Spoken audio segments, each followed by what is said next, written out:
The explosion ripped through the docking bay just as Kyle Martinez stepped off the transport.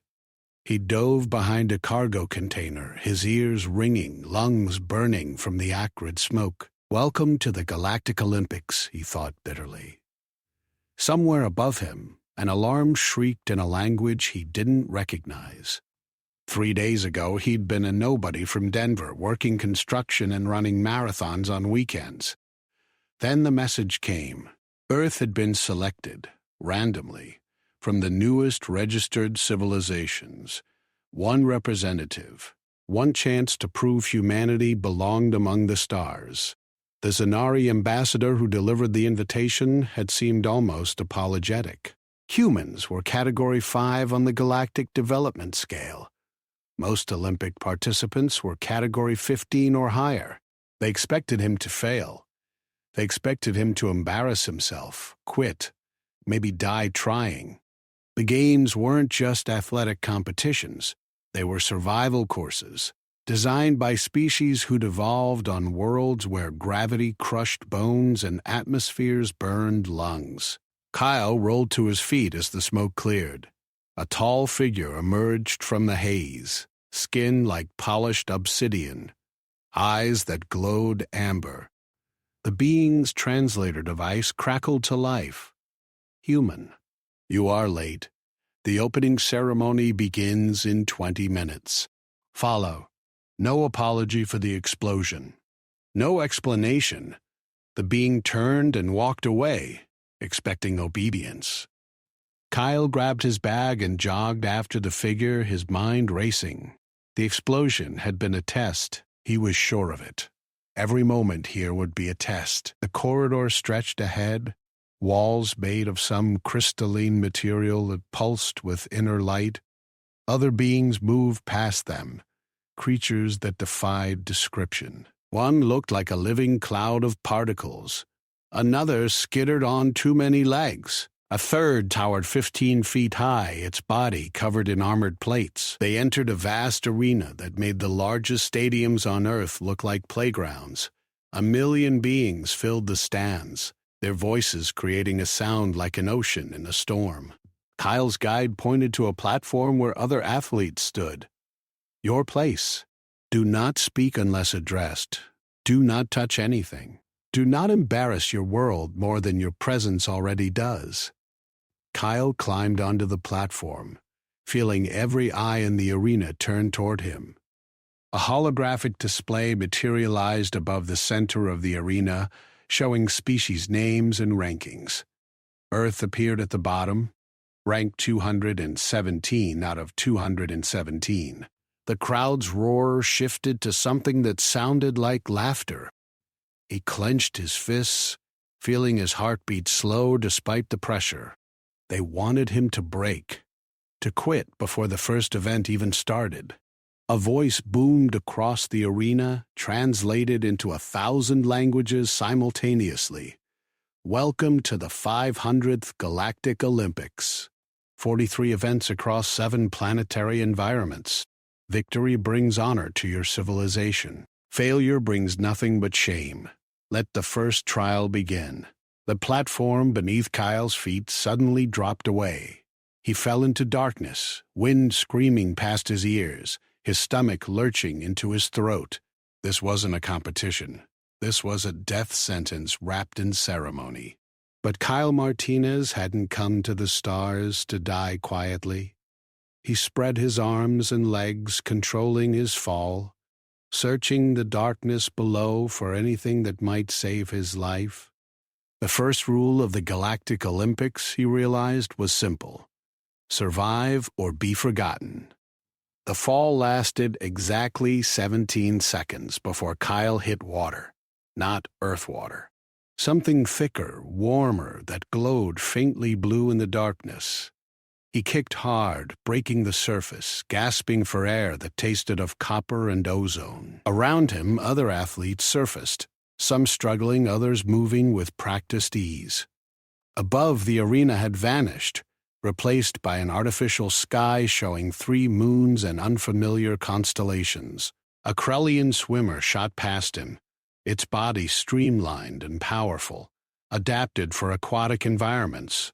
Kyle started swimming, his human endurance training kicking in. Bekelian might be faster in short bursts, but Kyle had run ultra-marathons. He understood pacing.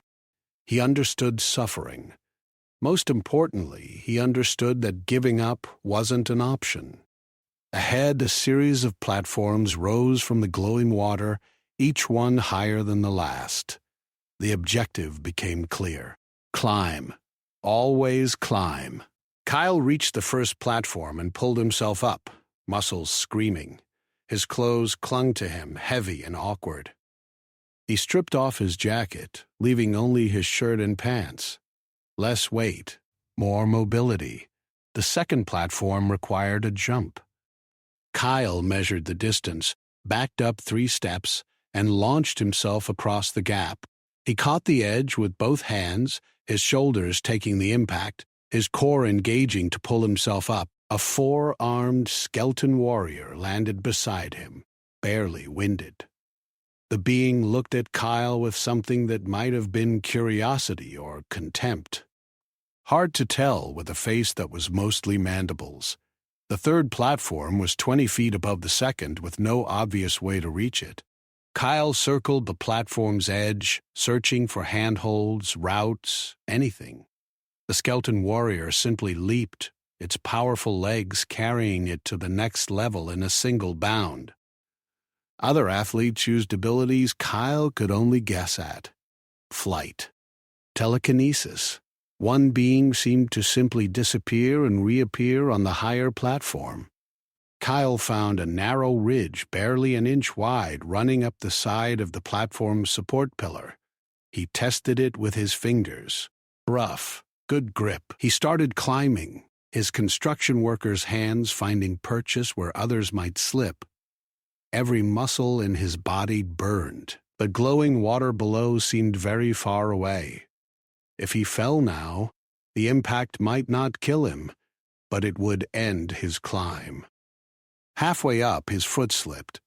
He caught himself with his hands dangling in space, his breath coming in ragged gasps. Below, the crowd's roar had changed. They were watching him, maybe hoping he'd fall, maybe just surprised he'd made it this far. Kyle swung his legs, found the ridge again, and kept climbing. He pulled himself onto the third platform just as a timer appeared in the sky. 10 minutes remaining. Athletes who hadn't reached the 5th platform by then would be disqualified. Kyle counted the platforms above him. He was on 3. 2 more to go, but the 4th platform was completely smooth with walls that curved inward, like a bowl. No handholds, no ridges, just slick, impossibly smooth material. The athletes around him were stuck. Even the enhanced ones, the flying ones, seemed unable to progress. An energy field shimmered above the platform, blocking aerial approaches. A force field of some kind. Kyle walked to the center of the platform and looked up. The 5th platform was directly above, maybe 30 feet higher. Between them, nothing but air and that shimmering barrier. Then he noticed the pattern. Every 15 seconds, the energy field flickered, just for a moment, barely a second. But enough. Kyle picked up a piece of debris from an earlier athlete's equipment. He waited, counting. When the field flickered, he threw the debris upward. It passed through, landing on the 5th platform with a clatter. Kyle smiled. The games wanted to test more than physical ability. They wanted problem-solving, adaptability, things humans had in abundance. He searched the platform until he found what he needed, a length of flexible cable, abandoned by an athlete who'd been disqualified. He tied one end around his waist, fashioned a loop at the other end, and waited. 14 seconds. 15. The field flickered. Kyle threw the looped end upward with all his strength, aiming for a protrusion he'd spotted on the 5th platform's edge. The loop caught, The field reactivated. Kyle pulled himself upward, hand over hand, racing against time. The cable burned his palms. His shoulders screamed. The field began to pulse, as if sensing the intrusion. He cleared the lip of the fifth platform just as the cable sparked and disintegrated, destroyed by the energy field. Kyle collapsed on the smooth surface, his chest heaving, his hands bloody. Around him, other athletes were arriving using methods he couldn't begin to understand. But he was there, a human. Category 5, bottom of the rankings. The timer in the sky stopped. 3 minutes to spare. Of the 200 athletes who'd started the trial, 73 had been disqualified. Kyle Martinez was not among them. He stood, ignoring the pain, and looked up at the artificial sky. Somewhere beyond it, Earth waited. Somewhere, people were watching, maybe hoping, maybe praying that their representative wouldn't shame them. He wouldn't. Whatever came next, however impossible it seemed, he would find a way. Because that's what humans did. They adapted. They survived. They rewrote the rules when the old ones didn't work. The Galactic Olympics had invited humanity to play. Now they would learn what that invitation actually meant. The second trial began without warning. The platforms vanished, and Kyle found himself standing in a massive chamber filled with a maze of shifting walls. The walls moved every 10 seconds, reconfiguring the maze into new patterns, new dead ends, new possible paths. Overhead, a holographic display showed the athletes' positions as glowing dots. Kyle's dot was white. Most others were various colors, probably indicating their species or civilization. A Vexorian sprinted past him, moving with inhuman speed, its body a blur of motion. Kyle started running too, but slower, more deliberately. Speed wouldn't help in a maze that constantly changed. He needed to understand the pattern. Every structure had a pattern. Buildings had load-bearing walls. Marathons had pacing strategies. This maze would be no different. He reached a wall just as it began to move. Instead of backing away, Kyle placed his hand on it, feeling the vibration, the rhythm of its movement. 10 seconds, yes, but not random. The walls moved in sequence, like gears in a machine. He counted walls as he ran, noting which ones moved first, which ones followed. By the third reconfiguration, he'd identified the pattern. The maze wasn't trying to trap them. It was trying to teach them. The walls that moved first created channels. If you ran through those channels at the right moment, the subsequent walls would open paths instead of blocking them. Kyle adjusted his route, timing his movements to match the maze's rhythm. Other athletes crashed into walls, backtracked, grew frustrated. Some had already given up, sitting in corners, waiting for disqualification. A Theraxian warrior, built like a tank with 6 legs, smashed through a wall instead of going around it. Alarms blared. Energy weapons emerged from the ceiling and fired. The Theraxian shields absorbed the first few blasts, then failed. The warrior collapsed unconscious and vanished in a teleportation flash. Removed from the trial, rule learned. Don't break the maze. Kyle rounded a corner and found himself face to face with a Quellan athlete, a being that looked like it was made of living crystal. The Quellan's translator activated, human. You move well for a primitive species, but this corridor is mine. Turn back. Kyle shook his head. The maze is big enough for both of us. The Quellan shifted, blocking the path more completely. I do not share. Leave, or I will make you leave. The walls began to move. 7 seconds until reconfiguration. Kyle made a decision. He sprinted forward, not at the Quellan, but to the side, jumping onto a moving wall section just as it began to shift. He ran along the top of the wall, balancing like he used to on steel beams at construction sites, then leaped to the next wall as the corridor reconfigured. Behind him, the Quellan shouted in anger, trapped in a section that had just become a dead end. Kyle landed in a new corridor and kept running. The maze's exit appeared ahead, a shimmering portal that several athletes had already reached. Kyle pushed harder, his lungs burning, his legs heavy. He crossed through the portal just as the timer expired. 51 athletes remained. He was one of them. The third trial was worse. They stood in a chamber where gravity shifted every few seconds. Down became up, left became down. There was no stable reference point. Athletes tumbled through the air, crashing into walls, each other, unable to orient themselves. Kyle closed his eyes. Sight was useless here. He focused on his inner ear, his body's natural gyroscope. Construction work had taught him balance. Marathon running had taught him body awareness. He moved through the shifting gravity like a dancer, using momentum instead of fighting it, letting each gravity change propel him in a new direction. When gravity reversed, he was already positioned to use the change. When it shifted sideways, he rolled with it. Other athletes had greater strength, faster reflexes, more advanced technology. But Kyle had something they didn't. He'd grown up in a species that had survived ice ages and plagues and wars. Adaptability was coded into human DNA. A Xantharian pilot flew past him using anti-gravity boots, smug confidence radiating from every gesture.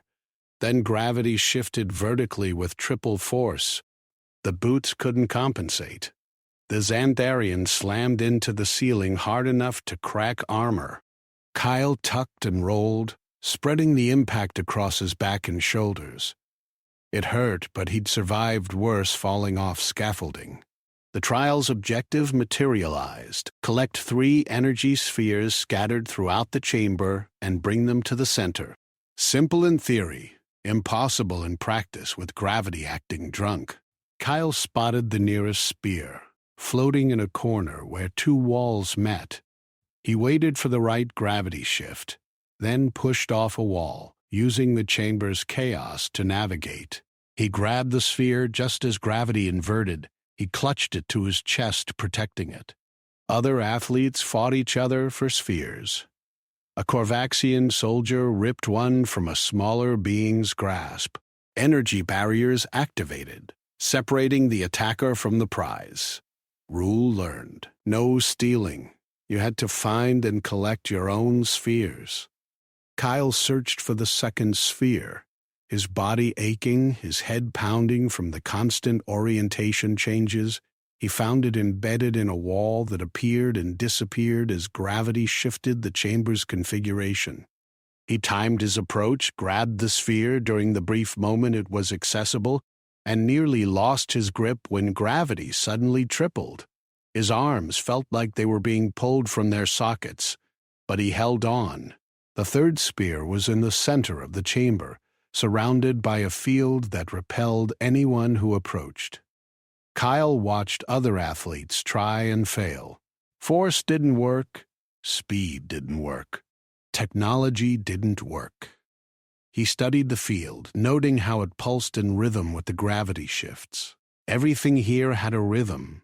Everything had a pattern. When gravity went to 0, the field's pulse slowed. When gravity maximized, the field pulsed faster. Kyle waited for the next zero-gravity moment, then swam through the air toward the center. The field's pulse was at its weakest. He reached through, his hand tingling from the energy, and grabbed the third sphere. He made it to the collection point with seconds to spare. 37 athletes remained. Kyle was still among them, though his body felt like it had been through a demolition derby. The trials were getting harder, faster, more brutal. This wasn't just about athletic ability. This was about breaking the competitors, finding their limits, pushing them past endurance into collapse. A medical drone appeared, scanning Kyle. His translator crackled. Human physiology shows critical stress levels. Recommend withdrawal from competition. Kyle waved it away. I'm fine. Your species' pain tolerance is noted. However, continued participation risks permanent damage. Noted. I'm continuing. The drone disappeared. Around him, other athletes were being treated. Some withdrawn despite their protests. A Hydraxian collapsed, its respiratory system failing in the oxygen-nitrogen atmosphere. A Keldan warrior sat motionless, its mental defenses shattered by the psychological pressure. This wasn't just physical. The gains were attacking every weakness, every vulnerability. Kyle drank from a water dispenser, his hands shaking. 3 trials down, 40 more to go. The math was brutal. At this rate, only a handful of athletes would survive to see the final events. He thought about Earth, about the people watching, about the ambassadors who'd apologized in advance for humanity's inevitable failure. The 4th trial was announced. Environmental adaptation. Athletes would be placed in conditions matching the most extreme planets in the galaxy. Survive for 10 minutes in each environment. Kyle's stomach sank. Humans had adapted to Earth's environments over millions of years. These would be alien worlds with atmospheres he couldn't breathe, temperatures that would boil or freeze him, gravity that would crush his bones. They were led to individual chambers. Kyle's chamber was bare except for an equipment locker. His translator provided instructions. Select survival gear. Choose wisely. You may carry only what you can wear or hold. Kyle opened the locker. Inside were hundreds of items: breathing masks, thermal suits, gravity compensators, energy shields, anti-radiation injectors, pressure regulators. He had maybe 2 minutes to decide what would keep him alive across 5 unknown environments. Other species would know their optimal gear. They'd trained for this. Kyle was guessing. He made his choices based on construction site safety principles. Protection from the most common dangers first.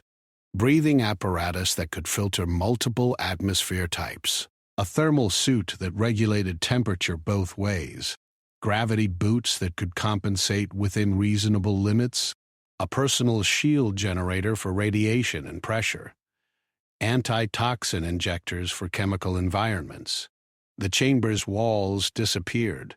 Kyle stood on a planet where the atmosphere was pure ammonia and the temperature was negative 150 degrees. His thermal suit kicked in immediately, struggling against the cold. His breathing mask filtered the ammonia, providing oxygen, but the extraction rate was slow. Each breath felt thin, inadequate. 10 minutes. Kyle forced himself to breathe slowly, conserving oxygen, letting his body adjust. The cold seeped through the thermal suit, making his fingers numb, his toes ache. Around him, holographic displays showed other athletes. Some thrived in this environment. A Frostian being actually looked comfortable. Others struggled like Kyle, their equipment fighting, losing battles against the hostile conditions. An athlete's display turned red. Life signs critical. They were teleported out, disqualified. Then another. The eliminations came faster now. Equipment failed. Bodies failed. Species that had evolved for warm, oxygen-rich worlds couldn't adapt fast enough. Kyle's display flickered yellow. His suit's power was draining faster than expected. He adjusted the settings, prioritizing core temperature over extremity protection. His hands and feet went numb, but his core stayed warm enough to function. The 10 minutes felt like 10 hours. When the environment shifted, Kyle gasped in relief. The second environment was a high-gravity world, 3 times Earth normal. Kyle's gravity boots engaged, but the compensation wasn't perfect. Every movement felt like he was carrying a 300-pound weight. His bones creaked under the pressure. His heart labored to pump blood against the increased resistance. He sat down, reducing the strain on his skeleton. Standing was optional. Surviving was mandatory. Other athletes tried to move normally, to show strength. Several collapsed as blood pooled in their extremities, unable to fight the gravity. Kyle stayed seated, breathing carefully, letting his cardiovascular system adjust. Humans had evolved from tree-dwelling ancestors. They understood gravity, respected it, adapted to it. The third environment was heat. The temperature soared to 400 degrees. Kyle's thermal suit reversed function, trying to keep him cool, but it was designed for moderate temperature ranges. This was beyond moderate. This was standing inside an oven. He could feel his skin blistering under the suit. The air he breathed was scorching despite the mask's filters. Sweat poured from his body, dehydrating him rapidly. Kyle pulled out an emergency water pack and drank, trying to replace what he was losing. The holographic displays showed athletes dropping like flies. Species from cold worlds simply couldn't cope. Their equipment wasn't rated for these extremes. Kyle's vision blurred. His hands trembled. He lay flat on the ground, minimizing surface area exposed to the heat, and waited for the environment to change. It did, eventually. The fourth environment was underwater, but not water Kyle recognized. This was liquid methane at negative temperature. His suit's seals held, barely. The pressure at this depth would have crushed an unprotected human instantly. Kyle floated in the murky liquid, his air supply dwindling, his body screaming for relief that wouldn't come. He thought about the construction sites where he'd worked, the times he'd hung from scaffolding in thunderstorms, in summer heat, in winter cold. The jobs where OSHA would have shut everything down if they'd known the conditions. Those experiences had taught him something valuable. Pain was temporary. Quitting was permanent. The fifth and final environment appeared. Radiation. Pure, unfiltered radiation that would have killed an unprotected human in seconds. Kyle's shield generator activated, creating a bubble of safety around him. But the radiation was intense, pressing against the shield, looking for weaknesses. The generator's power indicator dropped steadily. 8 minutes of protection remaining. Then 7. Then 6. Other athletes had better shields, more advanced technology, but their confidence made them careless. They moved around, explored, wasted energy. Kyle stayed perfectly still, minimizing the shield's workload.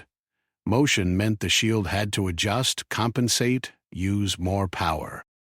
Stillness meant maximum efficiency. He watched the timer count down, watched his shield power drain, and did absolutely nothing. With 30 seconds left on the trial timer and 45 seconds left on his shield power, Kyle survived. The environments vanished. He collapsed on solid ground, his body a mass of pain signals, his equipment smoking and sparking from the abuse. The holographic displays updated. 20 athletes remained. Kyle had made it through the fourth trial. Barely. His equipment was destroyed. His body was damaged, but he was alive, and that meant he could continue. Medical drones swarmed him, treating burns, frostbite, radiation exposure, and muscle trauma. They worked efficiently, their healing technology far beyond anything Earth possessed. Within minutes, Kyle could stand again, though every movement hurt. A Tellurian official approached, its 3 eyes studying him with what might have been respect. Human Kyle Martinez. Your survival is noted. Few Category 5 species reach this stage. You may withdraw with honor. No one would fault your decision. Kyle shook his head. I'm not withdrawing. The trials become exponentially more difficult. The next phase tests combat abilities. You will face opponents designed to kill, creatures from death worlds where survival requires constant violence. Your species has no natural weapons, no armor, no enhanced reflexes. I understand the risks. Do you? 73 athletes started these games. 22 remain. By tomorrow, that number will be in single digits. You have proven your courage. Prove your wisdom. Withdraw while you can still walk away. Kyle looked at the official, then at the other surviving athletes. They were all bigger, stronger, faster. They had claws, fangs, armor plating, energy weapons built into their biology. The Tellurian was right. He had no natural advantages in combat. Humans were pursuit predators, endurance hunters, tool users, not fighters. But humans were also survivors. They were the species that had climbed to the top of Earth's food chain despite being weaker than bears, slower than cheetahs, less armored than rhinos. They'd done it through intelligence, cooperation, and an absolute refusal to give up, even when giving up made perfect sense. I appreciate the concern, Kyle said, but I didn't come here to quit. I came here to compete. The official's translator emitted a sound that might have been a sigh. As you wish, human. The combat trials begin in 1 hour. Prepare yourself. Kyle walked to the athlete preparation area, his mind racing. Combat. He had to fight beings that were built for violence. He needed weapons, and the games would provide them. But he had no idea what would be available or if humans could even use alien weaponry effectively. His construction background wouldn't help here. His marathon training wouldn't matter in a fight that lasted seconds instead of hours. He needed a different approach. Humans had survived not by being the strongest fighters, but by being the smartest. Tools. Strategy, deception, those were human advantages. He'd have to use them or die trying. The equipment locker in the preparation area was different this time, filled with weapons instead of survival gear. Kyle studied them, trying to understand their functions. Most were clearly designed for specific enemies. A weapon with trigger mechanisms for 6 fingers, another that required tentacles to operate. Energy weapons that interfaced directly with neural systems Kyle didn't possess. But there were generic options, too. Bladed weapons, projectile launchers, energy staffs. Things that any species could use, even if awkwardly. Kyle selected a simple choice. A staff that generated kinetic energy bursts at both ends. Functionally, it was a quarterstaff that could hit much harder than wood or metal. He'd never trained with a staff, but the principle was simple. Keep distance between himself and anything trying to kill him. Use reach as an advantage. He also took a small energy blade, more like a combat knife as backup, and a personal shield generator, though this one was much weaker than the environmental suit version. It might stop 1 or 2 hits before failing. Better than nothing. He strapped the equipment on, feeling the weight, testing the balance. The combat arena was different from the earlier venues. Smaller, more intimate. Spectators pressed close to energy barriers, eager to see blood. The holographic displays showed matchups. Kyle's first opponent was a Dravian warrior, a species known for aggressive territoriality and enhanced strength. The creature stood 8 feet tall, covered in natural armor plating, with 4 arms ending in razor-sharp claws. The match rules were simple. Fight until one opponent couldn't continue. Killing was permitted but not required. Surrender was allowed but meant disqualification from all future events. The arena floor was littered with obstacles, pillars, walls, platforms, providing tactical options for those smart enough to use them. A horn sounded. The match began. The Dravian charged immediately, closing the distance with terrifying speed. Kyle dove behind a pillar, using the obstacle for cover. The Dravian crashed into the pillar, its momentum carrying it forward. Kyle struck with his staff, aiming for joints where the armor was weakest. The kinetic burst knocked the Dravian sideways, but didn't slow it much. 4 arms meant 4 angles of attack. Kyle couldn't block them all. He took a hit to his shoulder, claws raking across his shield, which flickered and died. 1 hit. That's all his shield had absorbed. Kyle backed away, keeping the staff between himself and the Dravian, using reach to maintain distance. The Dravian was stronger, faster, better armored, but it fought like every strong opponent Kyle had ever seen. Direct, overwhelming force. No subtlety. It expected to win through superior physical ability. Kyle needed to change the equation. He feinted left, then rolled right, coming up behind a low wall. The Dravian pursued, predictable in its aggression. Kyle waited until the Dravian was mid-leap over the wall, committed to its trajectory. Unable to dodge, he thrust upward with the staff, catching the creature in its unarmored underside. The kinetic burst launched the Dravian backward, slamming it into a pillar. The creature roared in pain and rage. Now it was angry. Angry opponents made mistakes. The Dravian charged again, abandoning strategy for pure violence. Kyle led it on a chase through the obstacles, forcing it to maneuver, burning its energy. Humans couldn't win sprints, but they could win marathons. Turn every fight into an endurance contest. The Dravian began to slow. Its movements became less precise. Armor was heavy. Rage was exhausting. Kyle had barely broken a sweat. He circled back, staying just out of reach, letting the creature tire itself. When the Dravian's breathing became labored, when its strikes became slow and telegraphed, Kyle struck. He swept the staff low, hitting the creature's leading leg mid-stride. The Dravian stumbled. Kyle followed with a strike to the head, kinetic energy ringing the creature's skull like a bell. The Dravian dropped to one knee, dazed. Kyle placed the staff against its neck, the energy field humming with potential. "Yield," Kyle said. The Dravian looked up at him with something that might have been respect or hatred. Its translator crackled. "I yield." The arena erupted in sound, confusion, disbelief. A Category 5 species had defeated a Category 12 warrior. The holographic displays updated. Kyle advanced to the next round. His body ached from the one hit he'd taken, but he was functional.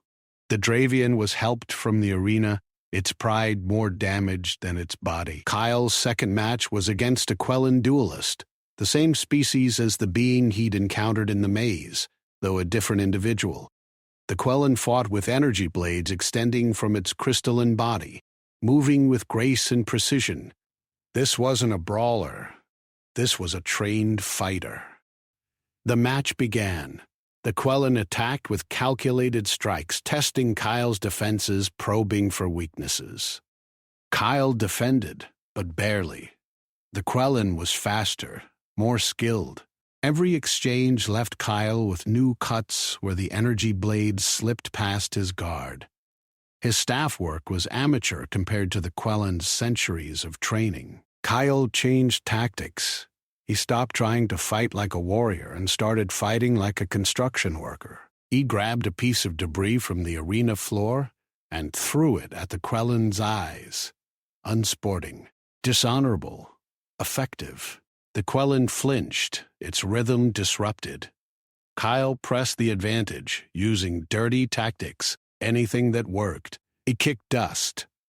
He struck at unconventional angles. He grabbed the Quellan's blade arm and held on, accepting cuts to keep the creature close where its superior technique mattered less.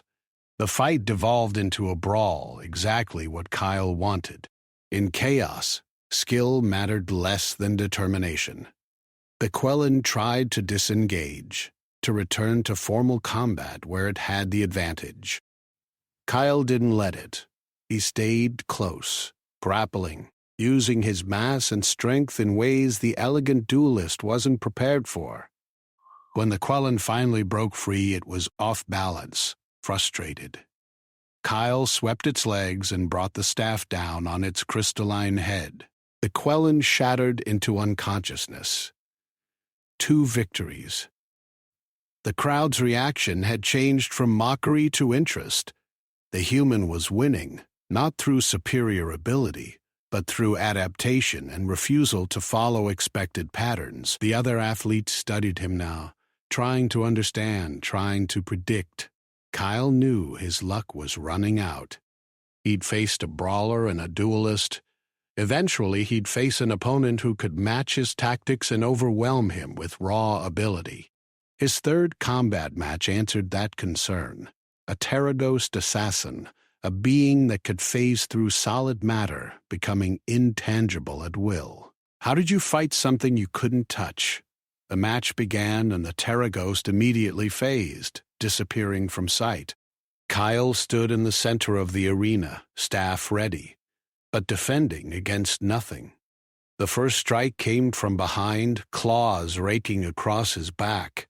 The Terraghost solidified just long enough to attack, then phased again. Kyle spun, striking at empty air. Another attack, this time from his left, then above. The Terraghost was toying with him, demonstrating the futility of resistance. Kyle couldn't win this fight by conventional means. He looked at the arena's obstacles, the energy barriers separating spectators from combatants, the holographic displays showing match statistics. Everything here ran on energy. The Terraghost's phasing ability had to be energy-based, too. Nothing biological could simply ignore physics without massive power consumption. The creature was burning through energy with every phase shift. Kyle stopped fighting. He stood still, staff lowered, apparently surrendering. The crowd noise changed, disappointment replacing interest. The Terraghost materialized in front of him, confused by the lack of resistance. Its translator activated. "You submit?" "I'm thinking," Kyle said. The Terraghost struck, claws aimed at Kyle's throat. Kyle dodged at the last possible second, not by superior reflexes, but by reading the Terraghost's body language. The creature had to solidify to attack. In that moment, it was vulnerable. Kyle struck back, staff connecting with the Terraghost's midsection. The creature phased immediately, but Kyle had felt the impact. It was tiring. Each phase shift came slightly slower than the last. The Terraghost was burning through its energy reserves, counting on intimidation to end the fight quickly. Kyle had turned it into an endurance contest again, forcing the creature to waste energy on phases and attacks that missed or connected with minimal impact. The Terraghost began to flicker, its phasing becoming unstable. Perfect solidity, then partial transparency, then solid again. The ability was failing. Kyle pressed forward, forcing the creature to phase repeatedly, burning through whatever reserves remained. When the Terraghost solidified and couldn't phase again, Kyle struck decisively. The match ended. 3 combat victories. Kyle stood in the arena, bleeding from a dozen wounds, his body screaming for rest. But he'd done it. He'd defeated opponents who should have killed him easily. The other athletes looked at him differently now, not with contempt, but with calculation. The human was a problem that needed solving. The combat trials continued through the day. Kyle fought 6 more times, winning 4 matches and losing 2. His losses came against opponents whose abilities he simply couldn't counter. A Void Walker who could teleport rapidly, striking from impossible angles faster than Kyle could react. A Psionic Devastator who attacked his mind directly, bypassing all physical defenses. Those matches ended quickly. Kyle's unconscious body teleported from the arena before permanent damage occurred. But his victories were enough. When the combat phase ended, 12 athletes remained. Kyle Martinez, the human from Earth, was still among them. He'd outlasted beings that were bigger, stronger, faster, and more technologically advanced. The galaxy had taken notice. Earth, the bottom-ranked civilization, had a representative in the final stages of the Galactic Olympics. Kyle lay in the medical facility, machines repairing damage that would have taken months to heal naturally. A Xenorian doctor studied his results with multiple eyes. "Remarkable. Your species' healing factor is surprisingly efficient. Not the fastest we've encountered, but reliable. And your pain tolerance is extraordinary. You should have collapsed several times during the combat trials." "Humans are stubborn," Kyle said. "It's our species' defining trait." Indeed.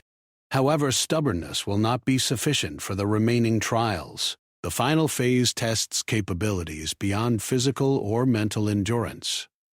You will face challenges that require abilities your species may not possess. Like what? The doctor's translator emitted something that sounded like uncertainty.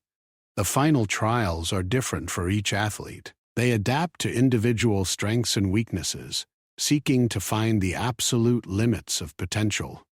I cannot predict what you will face, but I can tell you this: no Category 5 species has ever completed the final phase. The last who tried died in the attempt. Kyle absorbed this information. He'd known the Olympics were dangerous, but the specific threat of death added weight to the already crushing pressure. Still, he'd come too far to quit. Earth was watching. Humanity's reputation among the stars depended on his performance. More than that, he'd proven to himself that humans belonged here. Giving up now would invalidate everything he'd accomplished. "When do the final trials begin?" he asked. "Tomorrow. You have 20 hours to rest and prepare. I suggest you use them wisely." Kyle nodded and closed his eyes, letting the medical machines finish their work. His body needed rest. His mind needed to process everything that had happened. He'd survived the impossible several times over. Now he had to do it again, facing unknown challenges that had killed better athletes than him. Sleep came slowly, interrupted by pain signals from healing tissue and by thoughts of what tomorrow might bring. When he finally slept, he dreamed of Earth, of mountains and oceans, of cities and forests, of 7 billion people who'd never asked for a representative in the Galactic Olympics, but had one anyway. He dreamed of not letting them down. Morning arrived too quickly. Kyle woke to an empty medical facility. The other athletes were already gone, moved to preparation chambers for the final trials. A guide drone appeared, leading him through corridors to an isolation chamber. Inside was basic equipment, food, water, and a holographic interface displaying the trial rules. The final phase consisted of 3 trials, each designed to test the ultimate potential of an athlete's species. The first trial was navigation through a quantum maze, where reality itself shifted. The second trial required solving a puzzle that tested cognitive abilities at maximum capacity. The third trial was called the Ascension, and the rules simply said, survive and transcend. Kyle studied the information, trying to find patterns, advantages, anything that might help. The quantum maze sounded like the shifting wall maze, but exponentially more complex.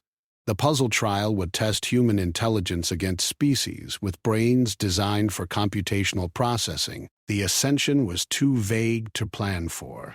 He ate, hydrated, and stretched, preparing his body for whatever came next. The isolation chamber's walls displayed a countdown timer. 2 hours until the trials began. Kyle used the time to review everything he'd learned. Every trial had a pattern. Every challenge had a solution. He just had to find them before they killed him. The timer reached 0. The chamber's floor opened, dropping him into darkness. Not again, Kyle thought, but this darkness was different. It didn't lead to water or a platform. It led to nothing. He floated in absolute blackness. No sense of up or down, no sound, no light. Then reality assembled around him. He stood in a corridor that looked normal until he tried to walk. Each step changed the corridor's geometry. Walls became floors. Ceilings became walls. Distance stretched and compressed. The exit appeared to be 10 feet away, but walking toward it moved it further. Walking backward brought it closer. Left was right. Right was up. Up was backward. Kyle stopped walking and stood still, letting his mind catch up to the insanity. This wasn't physical navigation. This was conceptual navigation. The maze responded to intention, not action. He closed his eyes and thought about the exit, not about moving toward it, but about being there. When he opened his eyes, he was halfway down the corridor. The maze reconfigured. The exit disappeared. Multiple paths opened, each one leading to different versions of the corridor. Kyle could see himself in some paths, older or younger, wearing different clothes, speaking different languages. These were probability branches, quantum states where different choices led to different outcomes. He focused on the version of himself that had already completed the maze, that Kyle existed somewhere in the quantum probability space. If he could align himself with that outcome, he could bypass the navigation entirely. He concentrated, visualizing success, forcing his quantum state to collapse toward the desired result. The maze fought back. It generated paradoxes, impossibilities, scenarios where success didn't exist.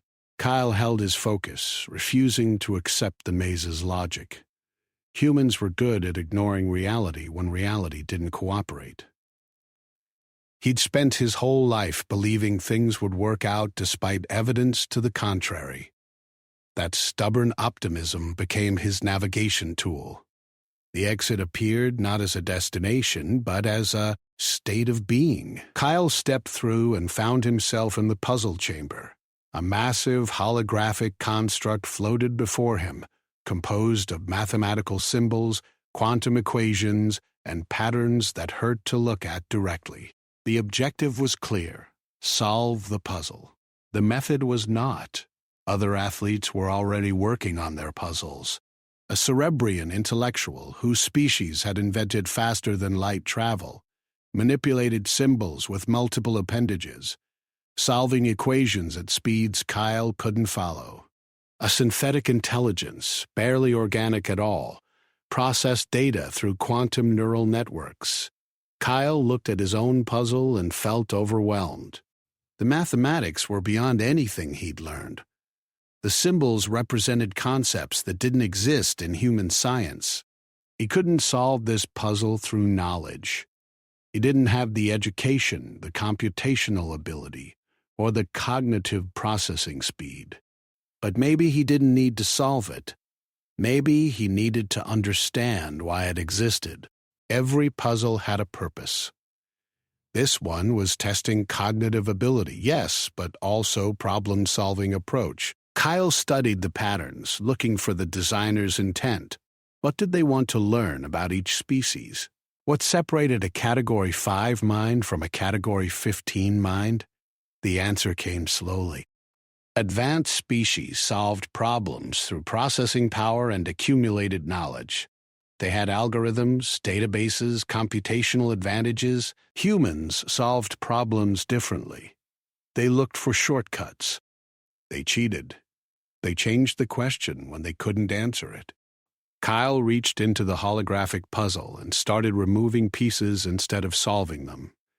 He deleted entire sections of equations, simplified complex formulas into basic principles, stripped away the mathematical decoration until only the core problem remained. The puzzle alarm blared. He was violating the rules. He kept going. The simplified puzzle was elementary. basic geometry and simple algebra.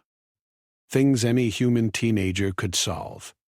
Kyle solved it in seconds, and the puzzle chamber accepted his solution. The cerebrian intellectual stopped working, multiple eyes staring in disbelief.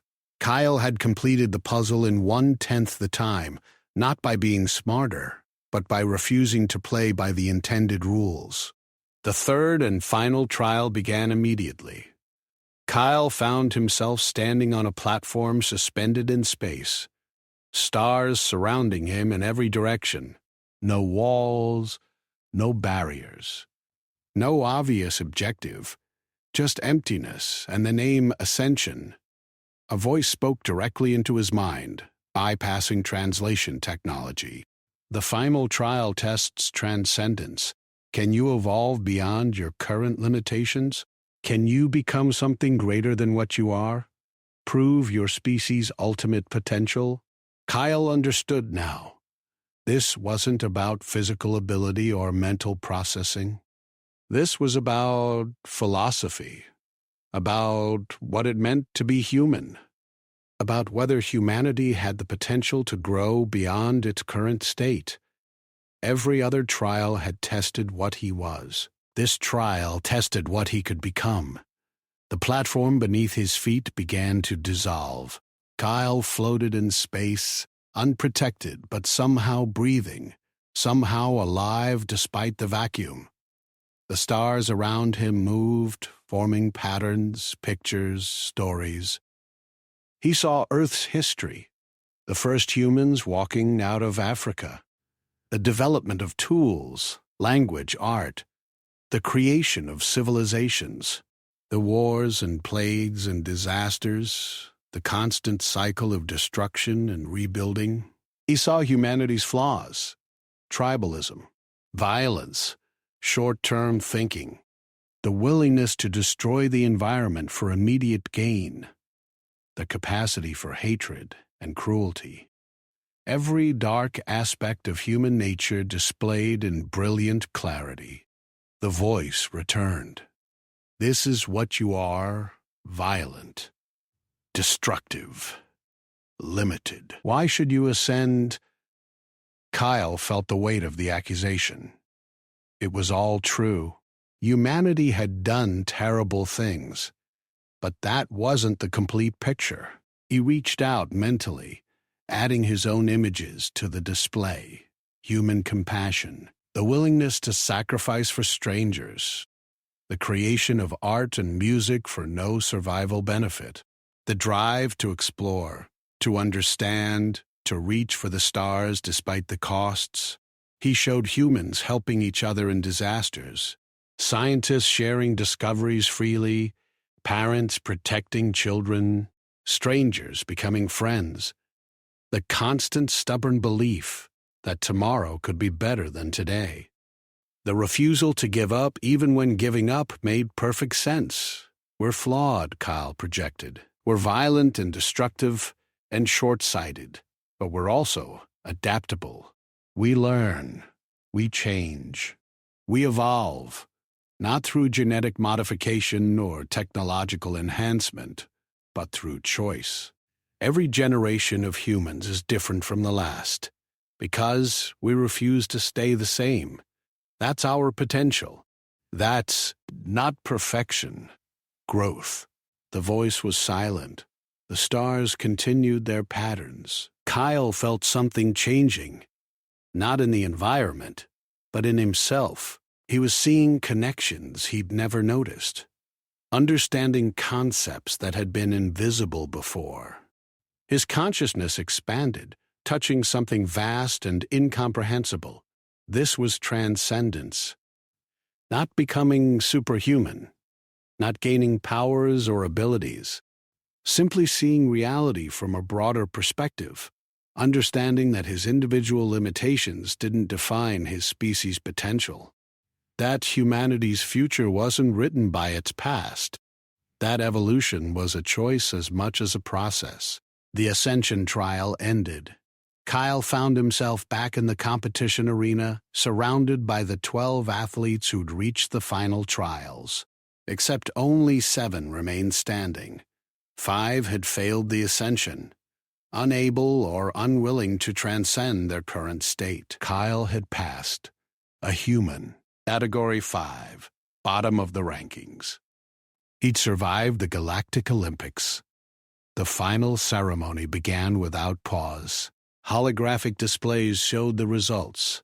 Of 217 athletes who'd started, 7 finished. The rankings were calculated based on performance across all trials: strength, speed, endurance, adaptability, intelligence, transcendence. The scores appeared one by one. 7th place went to a Corvaxian soldier who dominated physical trials but struggled with mental challenges. 6th place was a synthetic intelligence with perfect computational scores but limited creativity. 5th went to a Zanari scout with balanced abilities but no exceptional strengths. 4th was the Cerebrian intellectual who'd excelled at puzzles but failed the combat trials entirely. 3rd place was a Theraxian commander who'd placed high in almost every category. 2nd place went to a Quellan master, the species' finest representative, with centuries of training and genetic optimization. Both were Category 15 civilizations. Both had been favorites to win. Both were about to lose to a human. The first-place announcement hung in the air. The holographic display showed Kyle's statistics. He'd placed middle of the pack in strength and speed, high in endurance and adaptability, surprisingly high in intelligence by solving the puzzle through unconventional means. And he'd scored maximum points in transcendence by understanding what the trial actually tested. The combination of scores, weighted by the difficulty of achieving them as a Category 5 species, put him first. Kyle Martinez, Earth. 1st place, Galactic Olympics champion. The arena erupted in chaos, cheering from some species, protests from others, demands for recounts and investigations. The human had won. The impossible had occurred. Earth, the newest and lowest-ranked civilization, had a champion. The Quellan master approached Kyle, its translator producing words that sounded almost warm. Human. Your victory is deserved. You fought with honor and intelligence. I withdraw my species' protest. The results stand. The Theraxian commander followed. Category 5.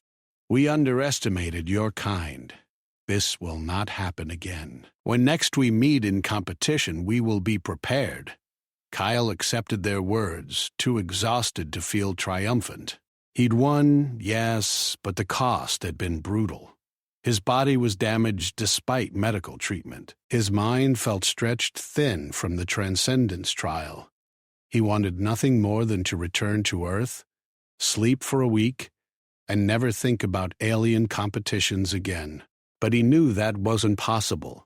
Earth had changed the moment he won. Humanity was no longer the ignored newcomer. They were the civilization that had produced a Galactic Olympics champion. Other species would study humans now, looking for advantages to copy or weaknesses to exploit. Earth's position in galactic politics had shifted overnight. An official approached, one of the high-ranking beings who administered the Olympics. Its translator crackled with what might have been amusement.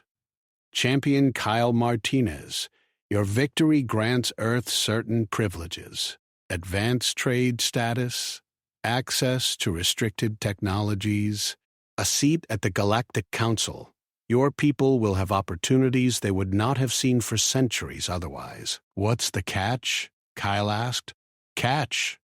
There's always a catch. What's Earth giving up in exchange for these privileges? The official's expression shifted to something that might have been respect. Perceptive. Earth agrees to participate in all future Olympics. Your species must send representatives to every competition. Failure to do so results in immediate revocation of advanced status. Additionally, Earth must open its borders to galactic commerce and cultural exchange. Your civilization will change rapidly. Some of your people will resist, How you manage that transition is your concern. Kyle considered this. Earth wasn't ready for full galactic integration. The culture shock alone would tear societies apart. But refusing the privileges would mean staying isolated, vulnerable, undeveloped. The Olympics had been a test, but not just of athletic ability. They'd been testing whether humanity was ready to join the galactic community. His victory had answered that question, ready or not. "I'll need to speak with Earth's governments," Kyle said. "Explain the situation. Let them make informed decisions. Of course, you have 7 standard days before the agreements must be finalized. We suggest you use that time wisely, champion." The official left.